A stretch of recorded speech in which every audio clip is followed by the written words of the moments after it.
presagiar tormentas en Venezuela. El gobierno pierde rápidamente la paciencia. Las divisiones internas se manifiestan y los misterios surgen. Y si la semana pasada, hablamos la semana pasada de María Corina y la persecución política, esta semana tenemos, por ejemplo, el caso de la vicepresidente del Comité de Derechos Humanos de la Unión Interparlamentaria Mundial, Delsa Solorza. Veamos. La cara del funcionario público tapándose. No importa si no te vio nadie. Nadie te reconoció. Millones te reconocen. Ese es el problema de los esbirros. Porque después los jefecitos se salvan o pretenden salvarse y ustedes quedan identificados.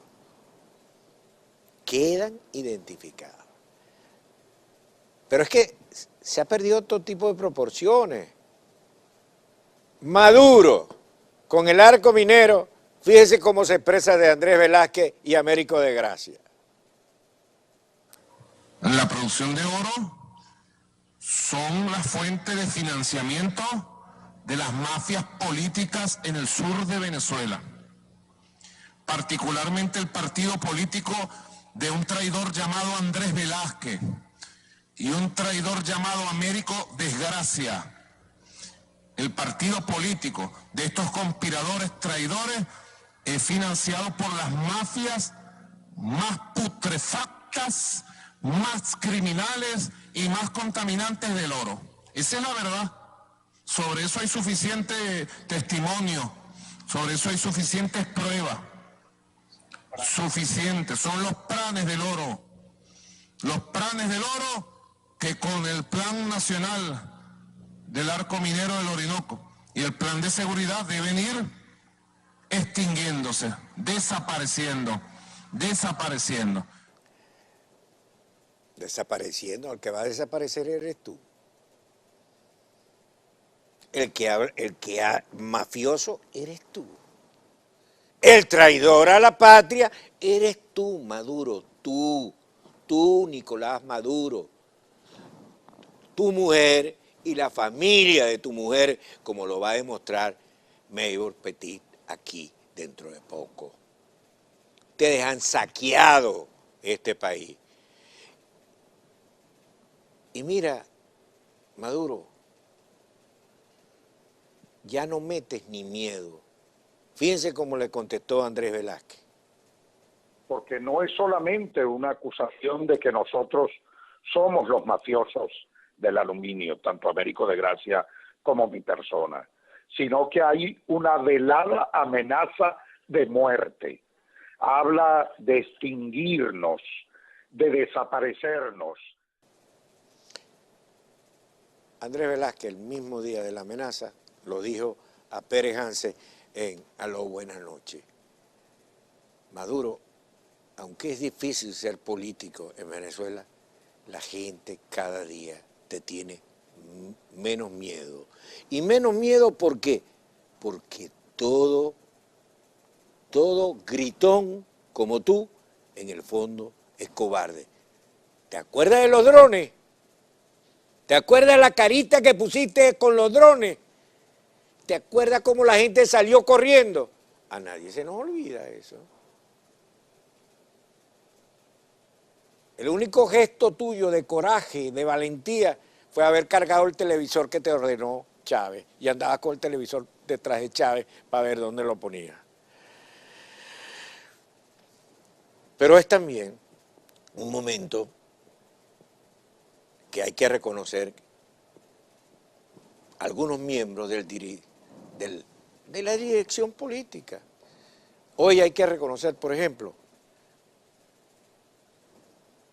el asilo de Freddy Guevara.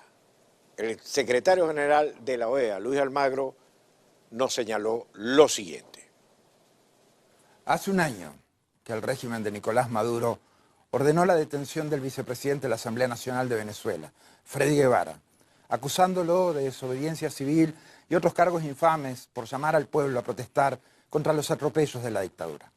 Recordemos que la oposición venezolana obtuvo la mayoría en las elecciones legislativas del 6 de diciembre de 2015 y desde entonces el régimen de Maduro cooptó el Poder Judicial, destruyó al Congreso opositor y en elecciones fraudulentas inventó la Asamblea Nacional Constituyente y su propia reelección.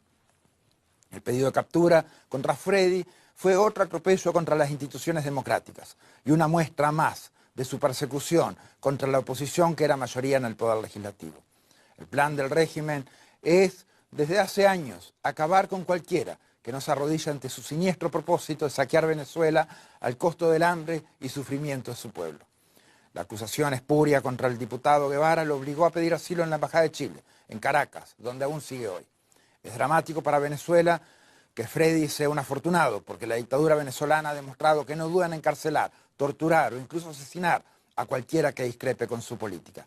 Hoy queremos decirle a Freddy, a todos los venezolanos que han tenido que irse del país por ser opositores o por padecer hambre, y a los que aún continúan resistiendo, que Venezuela no está sola, que ellos no están solos, que no descansaremos hasta que la democracia y la libertad vuelvan a iluminar la patria de Simón Bolívar. Hay dos caras de la misma moneda. Los jefezotes, como Maduro, como Cabello, como Padrino,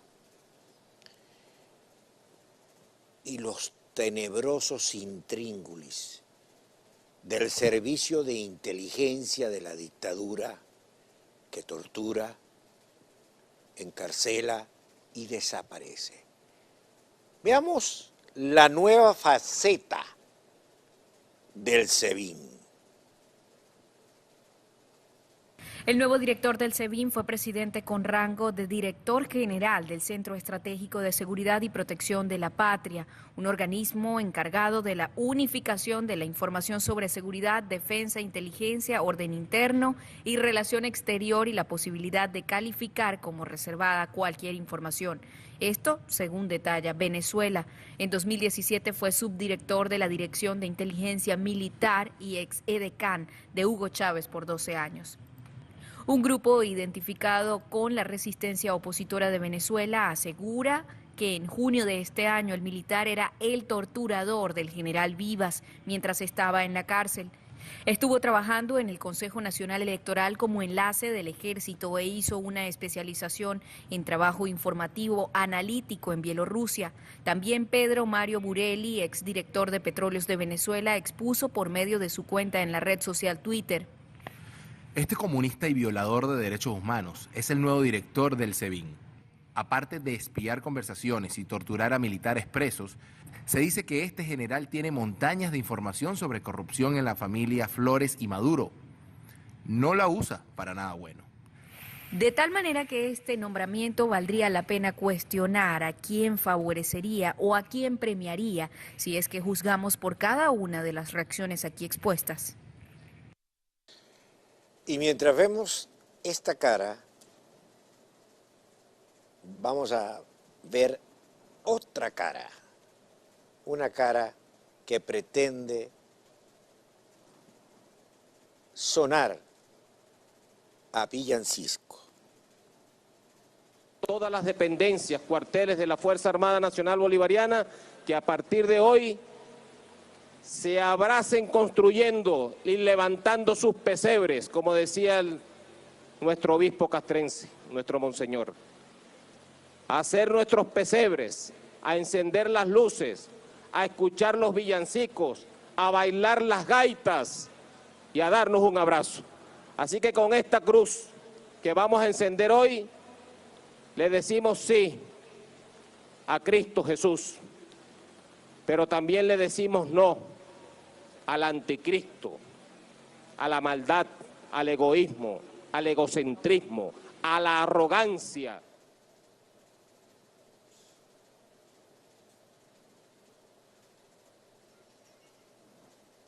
Ante tanta ridiculez no se puede ni siquiera esgrimir un argumento.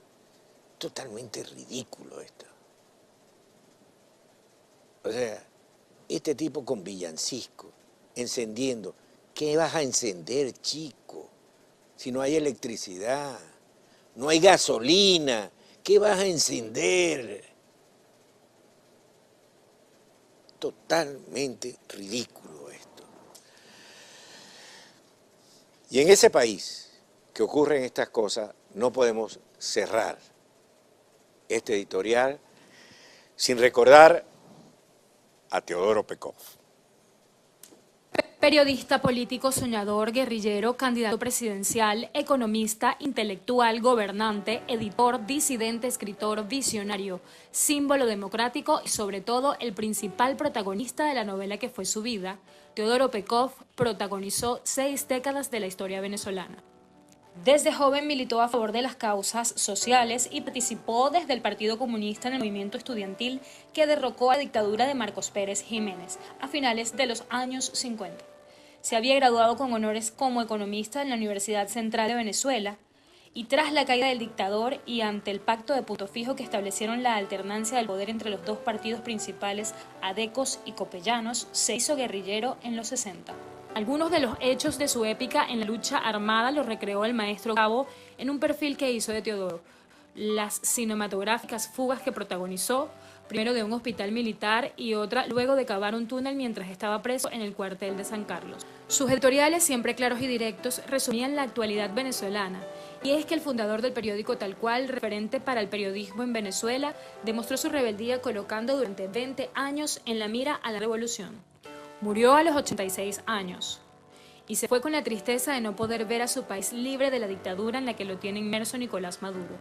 Ese mismo país por el que todos luchamos y cuando lo logremos también será en su nombre.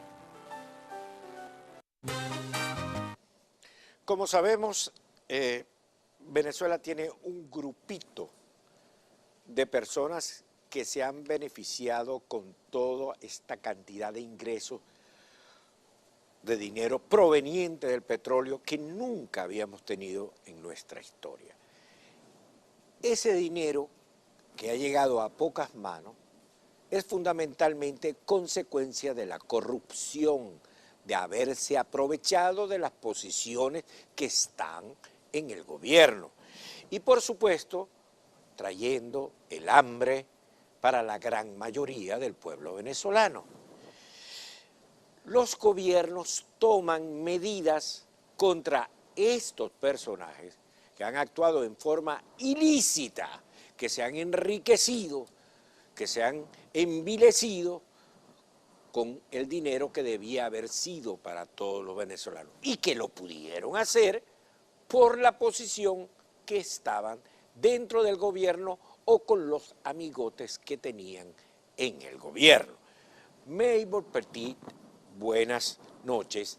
Maybor, ¿qué nos tienes de último momento? Sí, muy buenas noches, Leopoldo.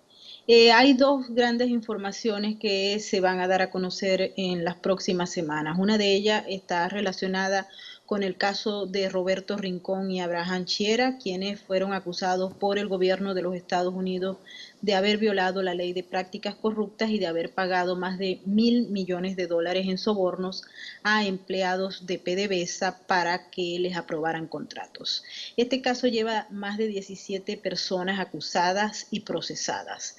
Interesante saber qué información proveniente inclusive de la misma PDVSA señala que va a haber nuevos acusados. Es decir, el gobierno de los Estados Unidos sigue avanzando, pareciera que este caso apenas está en un nivel intermedio, a pesar de que ya hay muchos que han sido sentenciados, otros se han declarado culpables, pero el caso está en intermedio, se recibió nueva información proveniente justamente de los acusados que han aceptado su responsabilidad y han suministrado datos específicos sobre contratistas. Y al parecer, pues la información más relevante es que las autoridades norteamericanas están revisando con mucho detalle las contrataciones que PDVSA a través de Variven le entregó a la empresa Derwish, que es muy conocida ya por los venezolanos porque ha sido señalada en diversas oportunidades de haber cometido actos de corrupción, no solamente en el caso de PDVSA, sino también con Corpoelec y los contratos de la electricidad, que todos los venezolanos bien saben que está en una crisis y que los apagones son casi intermitentes. Un documento en nuestro poder señala que esa investigación avanza y que al parecer pues las personas que han suministrado información a la justicia han dado elementos suficientes sobre una serie de contratos que fueron otorgados en el proceso de licitación de manera irregular a esta empresa Derwish, por lo que se espera que haya nuevos señalamientos al respecto, aunque no tenemos específicamente los nombres. Otro tema que ha venido Pero avanzando... perdón un momentico, Maybor, que te interrumpa ahí, porque aquí también hubo esta semana que pasó unas declaraciones de Bolton, que es asesor en materia de seguridad, pero son como variaciones dentro del mismo tono, porque en líneas generales va sobre los mismos nombres, o hay nuevos nombres, hay nuevas personas, porque Derwick es lo mismo de los bolichicos, ¿no? Son lo Sí, mismo. ciertamente, pero no, pero hay nuevos nombres. A eso, ok. En el caso de Roberto Rincón no ha sido acusado ningún bolichico hasta el momento, pero ahora aparecen elementos que señalan que hubo irregularidades en la entrega de contratos de Derwish, lo que significa que los representantes de Derwish podrían estar señalados, pero esto está en paralelo a otra investigación que no está íntimamente relacionada con el caso Rinconchera y que tiene lugar en Miami, en la Fiscalía del Distrito Sur de la Florida, donde también se investiga el caso de los 1.200 millones de dólares, donde el principal acusado es uno de los bolichicos, es Francisco Convit. En el caso de los 1.200 millones va a haber nuevos acusados, es decir, hasta el momento se han venido desplegando informaciones en la corte, hay 2 personas que se declararon culpables, uno de ellos es el banquero Matías Krull, que entregó a la Fiscalía una serie de informaciones que permitieron a los fiscales entender más o menos cómo era, o perfeccionar tal vez, el manejo de esos recursos, que como dijimos al inicio son 1.200 millones de dólares. Ahí están involucrados otros personajes, aparte de los bolichicos, está una persona muy ligada al entorno de los hijos de Cilia Flores, también hay un empresario de la televisión, hay ahora 2 contratistas cuyos nombres no han sido revelados. Este caso es bastante prometedor. Interesante saber que no es que coincidan las declaraciones de John Bolton con los avances de las investigaciones, sino que estos trabajos se han venido realizando ya a lo largo de casi 2 años y pues finalmente al parecer las autoridades tienen todos los elementos para hacer las nuevas acusaciones. Así que esta semana va a haber buena información y la próxima semana también pues conoceremos más detalles de estos 2 casos enormes que han llevado definitivamente al saqueo del Estado venezolano en grandes proporciones. Maybor, con relación al arco minero, hay una preocupación sobre la forma que se están manejando los recursos que allí se encuentran. ¿Qué nos puedes decir? Bueno, el caso del arco minero ahora se complica más el escenario para los corruptos, motivado a las nuevas sanciones que están ligadas justamente a la comercialización del oro y que prácticamente coloca un cerco interno y externo hacia lo que es la venta del oro. Internamente hay 2 elementos importantes, está la violencia y está la presencia de las Fuerzas Armadas y otras fuerzas que no necesariamente pertenecen al Estado venezolano. Así que tenemos un escenario interno bastante violento y difícil. Estamos hablando de la guerrilla colombiana, perdón. Estamos hablando de la guerrilla colombiana. El ELN. Y hay informes que señalan que esas personas que fueron asesinadas corresponden a un plan justamente de esos elementos externos y no de los grupos violentos internos. Es decir, que ahí hay un escenario violento desde el punto de vista de interno, desde la seguridad y desde pero hacia afuera, Leopoldo, hay que entender que ahora estas mafias que manejaban la comercialización y la extracción del oro van a tener que cambiar sus prácticas, motivado a que el escenario internacional se transformó durante esta semana y les va a ser muy difícil seguir manejando esos mecanismos de transferencia de recursos y transferencia del material del oro como tal. No sabemos cómo se va a aplicar. Lo cierto es que si tú has revisado la sanción que dio a conocer el presidente Donald Trump esta semana, puede apreciarse que es muy fuerte, tal vez es la más fuerte que se ha tomado hasta ahora y equivale a un cerco desde el punto de vista económico y comercial al producto oro y otros minerales para Venezuela. Así es que y se esperan que en esta semana también se amplíen las sanciones, es decir, mañana vamos a conocer muchísimos más elementos de lo que el gobierno de los Estados Unidos tiene planeado para presionar para que se produzca un cambio político en Venezuela. Muchísimas gracias, Maybor Petit. Viene nuevo nombre. La próxima semana, nos dice Maybor Petit. Esto pica y se extiende. Breve pausa y continuamos con ustedes. Bien, vamos con Jorge Agobián, nuestro colaborador en Washington. El próximo martes son las elecciones de medio término, de la mitad del periodo presidencial. ¿Cuál es el significado de estas elecciones? ¿Cuáles serían las implicaciones para Venezuela? Jorge Agobián, buenas tardes. ¿Qué nos puedes decir luego de saludarte?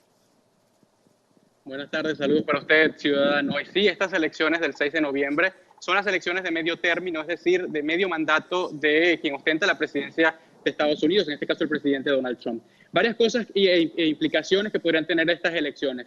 Pues el pueblo estadounidense va a tener la oportunidad de valorar las políticas de la Casa Blanca durante esos últimos 2 años y de alguna manera decidir si están dispuestos a que las dos cámaras del Congreso estadounidense puedan seguir o llevando la tutela de la Casa Blanca en el tema de la política que ha estado muy marcada por el tema migratorio, el tema de la seguridad fronteriza, la construcción de un muro en la frontera, que son puntos focales de la administración del presidente Donald Trump en el área migratoria, pero también lo que puede ser una reforma migratoria. Ya hemos visto como en este año no pasó un proyecto bipartidista que buscaba de alguna manera llevar a cabo la política, parte de la política del presidente Donald Trump, otorgándole fondos para la construcción de este muro, pero además eliminando las residencias en cadena y la lotería de visas. Todo esto está en juego en estas elecciones. Por cierto, Jorge, esta caravana, esta marcha que viene por Centroamérica, que comenzó con Mel Zelaya y financiada por Venezuela, ¿cuáles son las implicaciones en los resultados electorales de las elecciones del próximo martes? Pues la caravana de migrantes centroamericanos ha sido un punto, y yo creo que el punto más resaltante de lo que ha sido la campaña desde el punto de vista republicano. Hemos visto al presidente Donald Trump refiriéndose al tema de la seguridad nacional y no en vano envió a funcionarios del ejército estadounidense. Recordemos que fue por este punto por el que logró el presidente Donald Trump llegar a la presidencia de Estados Unidos en el año 2016. Y está en juego, en este caso, si el pueblo estadounidense sigue apoyando las medidas migratorias del presidente Donald Trump. Desde el punto de vista demócrata, pues están en contra de todas las políticas de tolerancia cero, como se dieron a conocer también en esta primera parte del mandato del presidente Donald Trump. Pero ¿cómo llegamos a estas elecciones de medio término? Llegamos con las dos cámaras representadas por mayoría republicana. En el caso del Senado, son 100 los senadores de esta Cámara del Congreso y 51 son republicanos, 47 son demócratas y 2 son de partidos independientes, pero que se balancean o se van un poco hacia el tema demócrata. Estamos hablando del senador Sanders. En el caso de la Cámara de Representantes, son 435 los miembros de esta Cámara. ¿Cómo está representando hasta este momento? Pues 193 son demócratas, El resto, los republicanos, son 236 y hay 6 puestos vacantes. Pero ¿qué podría ocurrir en estas elecciones? ¿Y qué es lo que está en juego desde el punto de vista de los números? En el caso de la Cámara del Senado, son 35 los puestos que están, o los escaños que estarán dispuestos a la opinión de los estadounidenses. En el caso de la Cámara de Representantes, son los 435 los que están en juego en estas elecciones. El caso de Venezuela, como usted me lo mencionaba, el caso de Nicaragua y Cuba es resaltante, sobre todo en estados como Florida, estados donde parte de la minoría hispana ha aumentado el número de votantes que van a ejercer su derecho al voto este 6 de noviembre. Y el caso de Florida es importante, pues, el escaño número 27 que deja la congresista Ileana Ros-Lehtinen, que por más de 30 años se mantuvo en esa administración con una fuerte visión. Que los republicanos llevan a María Elvira Salazar como candidata, ¿no? Sí, y por supuesto es apoyada por la congresista Ileana Ros-Lehtinen desde el punto de vista republicano, pero está la parte demócrata con Shalala, quien sí ha tenido de alguna manera experiencia política. Sin embargo, el tema, recordemos, en Florida se basa en el tema del voto cubano que podría ejercerse a favor de la opción republicana, de la periodista María Elvira Salazar. Y el tema de Venezuela, Nicaragua, que ha sido también parte de la agenda de la congresista Ileana Ros-Lehtinen, este es un puesto clave para el tema de la política de Estados Unidos con el tema de Venezuela, la presión y la imposición de sanciones. Sin embargo, Jorge, esta mañana veía en los programas de opinión de la televisión y un poco Corea es el gran punto, la migración, digamos, el otro punto, y si se quiere también el tema con Rusia. Venezuela no aparecía en la agenda electoral. ¿Es esto correcto? Sí, por supuesto, los grandes temas a nivel nacional es el tema de cómo la administración del presidente Donald Trump ha tenido acercamientos con el líder norcoreano Kim Jong-un, cómo ha tenido el acercamiento con Rusia y el tema de la investigación por la interferencia rusa en las elecciones del año 2016. Son temas clave a nivel nacional que marcarán estas elecciones y por lo cual la ciudadanía estadounidense va a tener la oportunidad de decidir si apoyan o no la política del presidente Donald Trump. Como le comentaba, el tema migratorio es fundamental y es parte de la campaña de cómo se ha llevado. Sin embargo, para el tema hispano, para el tema de los venezolanos que se encuentran en Estados Unidos, por cierto, un gran número en estas elecciones, la diferencia con otras es que más venezolanos han podido convertirse en ciudadanos y podrían estar ejerciendo su derecho al voto.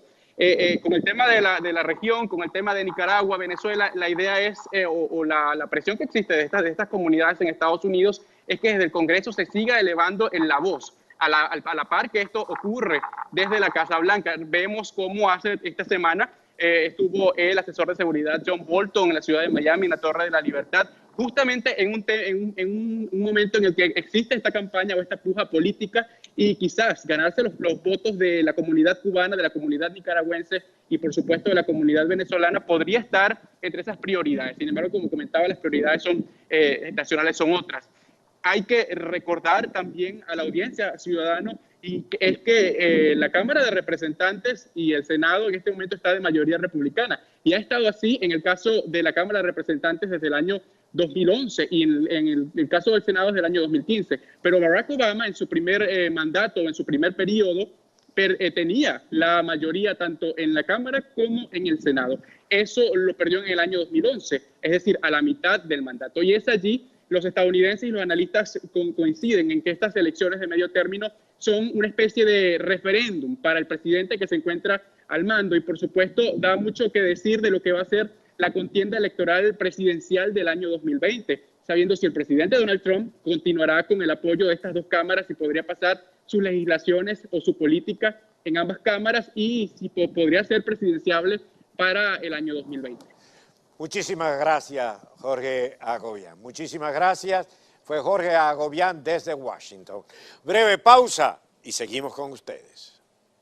Más allá de la situación política y de lo que vemos en todas las informaciones sobre lo político, el tema de la economía parece ser un camino hacia la nada y estamos en nada.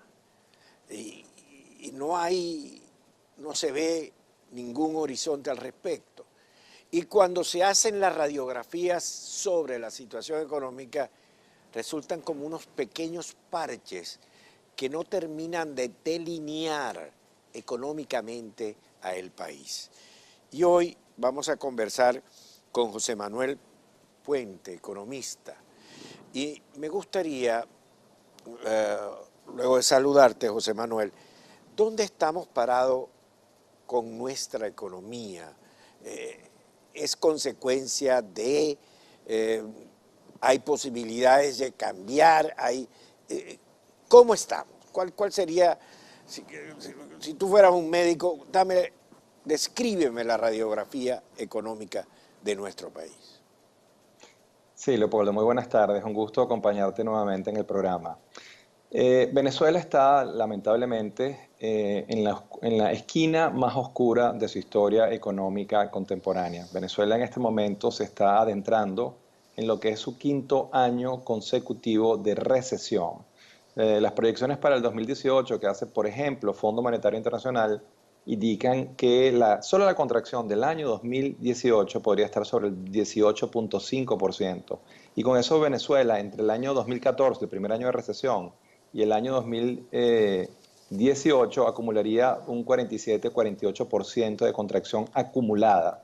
Eso es no solo la peor crisis económica en términos de crecimiento que ha vivido Venezuela en su historia en los últimos 70 años, sino que es la peor crisis económica que haya vivido cualquier economía latinoamericana en los últimos 40 años. Este ciclo recesivo ha sido mucho más agudo del que vivió Bolivia en el 81-85 o el que vivió Nicaragua entre el 84-88 e inclusive superior al más reciente crisis que vivió Argentina, la famosa crisis del Corralito. Para dar una idea, Venezuela en el periodo de estos 5 años se estaría contrayendo más del doble de lo que se contrajo Argentina en su periodo de catástrofe macroeconómica. Segundo punto, el tema de inflación. Venezuela es en este momento la única economía en hiperinflación en el mundo.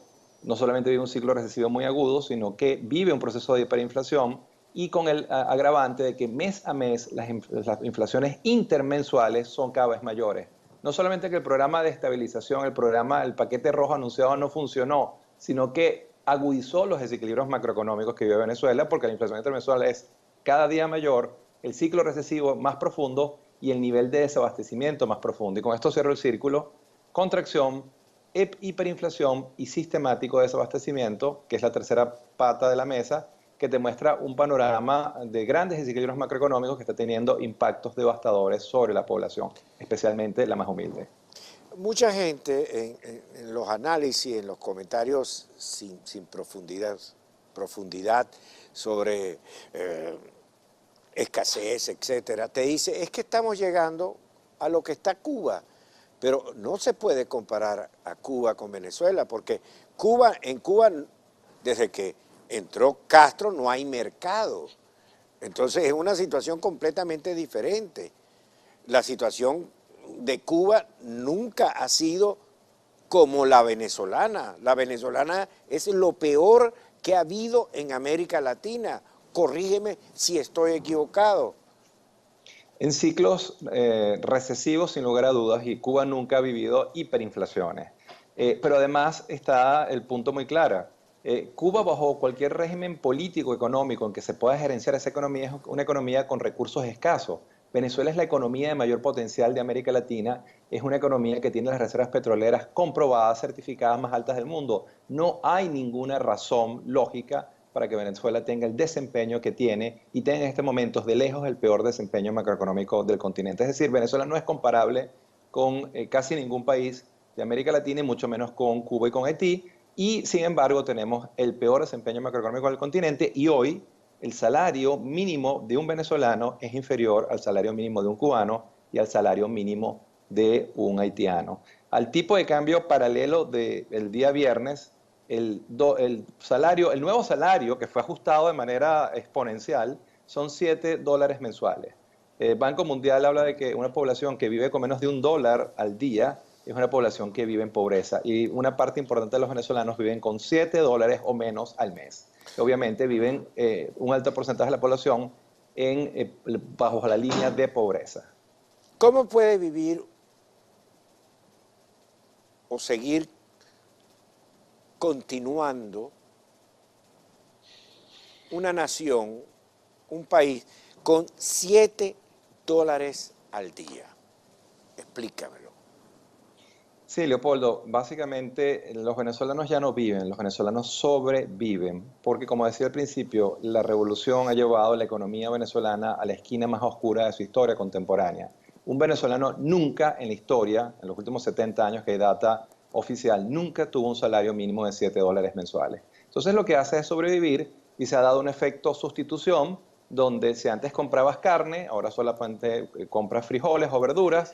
Si antes comprabas harina pan, ahora compras otro tipo de producto sustituto, pero de inferior calidad, y te das cuenta que hay dos índices muy claros de la encuesta ENCOBI, la encuesta social que produce UCAP, Central y Simón Bolívar, que te muestran que la pobreza en Venezuela llega para cierre del 2017 al 87% de la población. De cada 100 venezolanos, 87 tienen un ingreso que está por debajo del costo de la canasta básica normativa de medicinas y alimentos, pero además otra cifra que es demoledora desde el punto de vista social.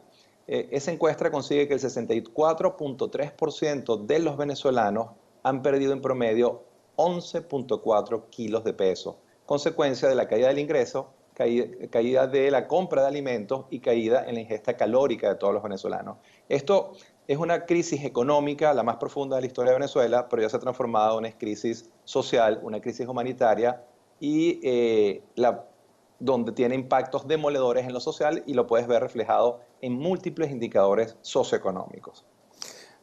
José Manuel, voy a dejar una pregunta al aire porque tenemos que ir al corte, que consiste en el argumento que señala el gobierno. Estamos en esta situación por las medidas que han sido impuestas por los Estados Unidos y otros países. Y al regreso me gustaría tu respuesta. Así como los cubanos justifican todo en Cuba por el bloqueo, bueno, Maduro, mutatis mutandis, copia el argumento diciendo esto es consecuencia de las medidas del imperio. Breve pausa y seguimos. José Manuel Puente. Continuamos con el economista José Manuel Puente. Dejamos una pregunta en el aire. Así como los cubanos dicen la situación se debe al bloqueo, el aparato político venezolano, comandado por Maduro, dice esto se debe a las medidas tomadas por el gobierno. ¿Qué nos tiene que decir José Manuel Puente?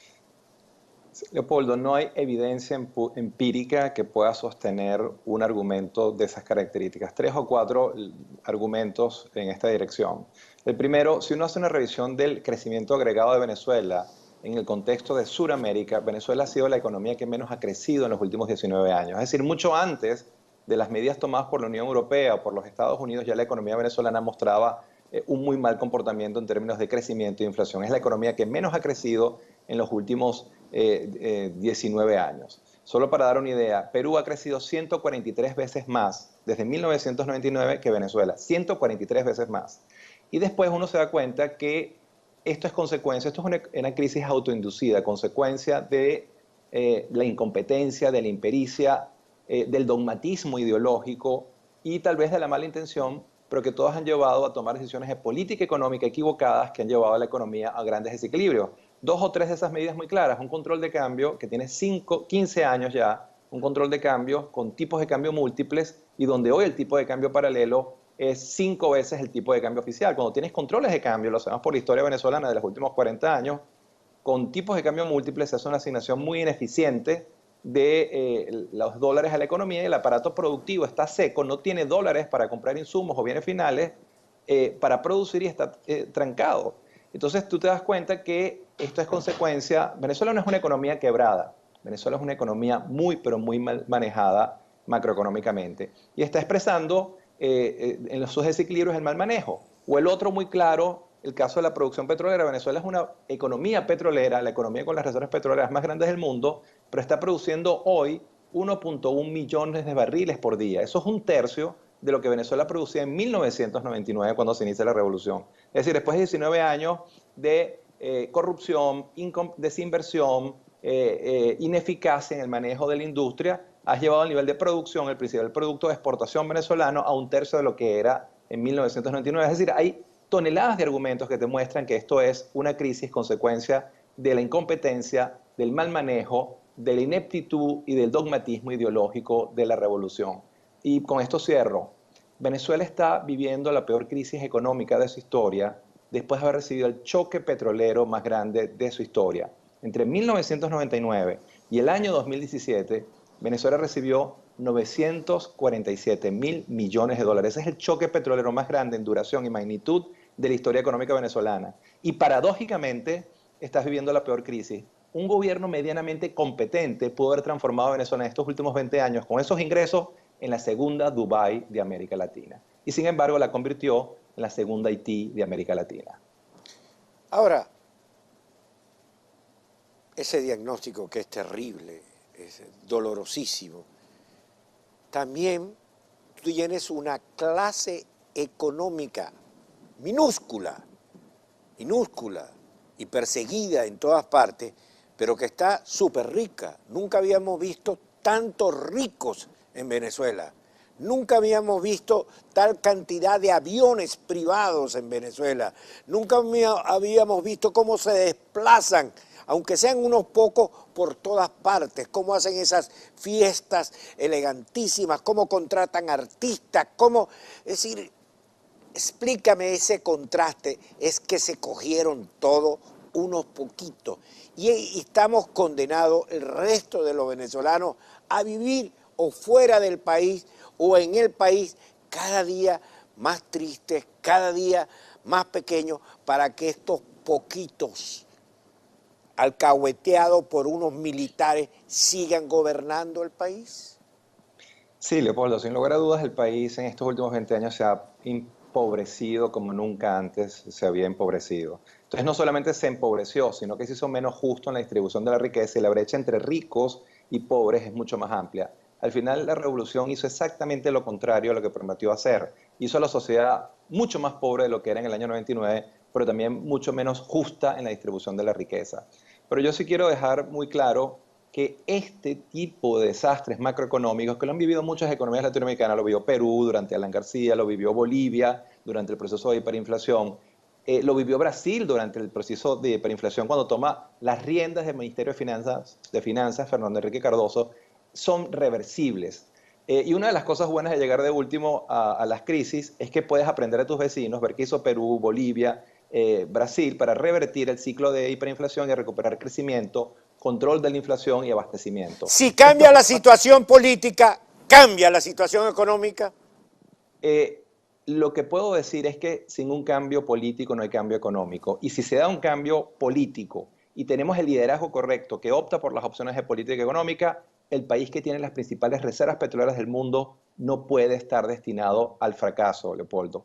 Hay opciones de política económica y Venezuela sigue siendo una economía de un extraordinario potencial en muchos sectores. Entonces, si damos ese cambio político y logramos hacer lo que hicieron el resto de América Latina para reinventarse, como lo hizo Perú en los últimos 20 años, la economía más dinámica del continente, hay futuro. Pero tenemos que generar un cambio político para optar por las opciones de política económica. Sé que no es tu área. ¿Cómo ves tú ese cambio político? Ciertamente no es mi área, pero como venezolano puedo decir que ese cambio va a llegar.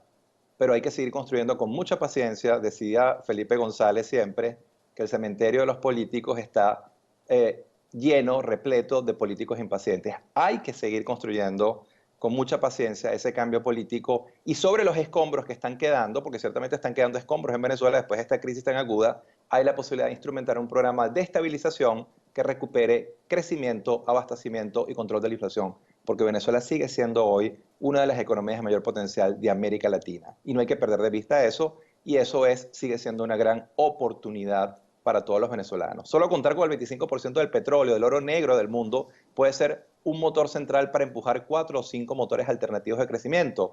Turismo, petroquímica, frutas tropicales, material eléctrico, autopartes. Es decir, hay potencialidades múltiples que podemos desarrollar y contamos con el oro negro que nos ayuda a encender la mecha de los otros 4, 5, 6, 8 motores que logren diversificar la economía, generar riqueza y redistribuirla. Y esa posibilidad está ahí, pero hay que hacerlo pronto, ciertamente, hay que ser también muy responsable, hay que hacerlo pronto. las economías no pueden vivir perennemente autoinduciéndose crisis porque terminan convirtiéndose en estados fallidos. Venezuela todavía no lo es, pero ha sufrido mucho, el aparato industrial, el aparato social, económico, ha sufrido mucho en los últimos 20 años y hay que rescatarlo. Y cierro porque tú me decías, Leopoldo, al principio que hablara del diagnóstico médico. Recuerdo una frase de Gustavo Cerati, el cantautor argentino. Gustavo Cerati en una de sus canciones decía que mientras algo está enfermo, está vivo. Venezuela está enferma, pero está viva. Y mientras está enferma, hay vida y hay posibilidad de recuperar ese cuerpo enfermo si hacemos las cosas que tenemos que hacer y contamos con el liderazgo correcto que opta por las opciones de política económica correctas. Gracias, José Manuel Puente. Señores, hemos tenido un programa interesante el día de hoy. Y el único diagnóstico es que hay que salir de esta plasta roja lo más pronto posible. Buenas noches.